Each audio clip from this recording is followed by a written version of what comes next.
Hello అండి, welcome to cell health clinic. నిన్నటి SLA గురించి చెప్పాను కదా. ఇవాళ లేటెస్ట్గా ఒక పేషెంట్ వచ్చారు. హార్ట్ పంపింగ్ ఒక నెల రోజుల కిందట వచ్చినప్పుడు చాలా వీక్గా ఉంది. EF I think 30. అప్పుడు మొత్తం పరిస్థితిని అనలైజ్ చేసి మా డాక్టర్ టీం మొత్తం డయాగ్నోస్ చేసి అసెస్ చేసి వాళ్ళకు ఒక ప్రోటోకాల్ ఇచ్చి న్యూట్రిషనల్ చేంజెస్ అడ్వైజ్ చేసి లైఫ్ స్టైల్ కరెక్షన్స్ కూడా చెప్పి సప్లిమెంటరీ సపోర్ట్తో ఒక ప్రోటోకాల్ని ఇచ్చి జాగ్రత్తగా అమలు చేసుకోమని చెప్తే ఫాలోఅప్లో కూడా మన వాళ్ళు గట్టిగా 2 రోజులకు ఒకసారి 3 రోజులకు ఒకసారి ఫాలోఅప్ చేస్తూనే ఉన్నారు, గైడ్ చేస్తూనే ఉన్నారు. ఇవాళ మళ్ళీ రిపోర్ట్స్తో 1 మంత్ తర్వాత వచ్చారు. It's transformation.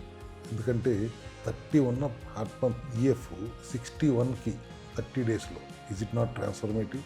అద్భుతమైన రిజల్ట్ కదా. You're very happy for it. So ఇదొకటే కాదు, హార్ట్ ఇష్యూసా, థైరాయిడా, డయాబెటీసా, ఫ్యాటీ లివరా, ఇంకోట anything it's very easily addressable at cell health clinic with our strength is supplementary support. ఎప్పటికప్పుడు సప్లిమెంట్స్ని ఆవిష్కరిస్తూనే ఉంటాం.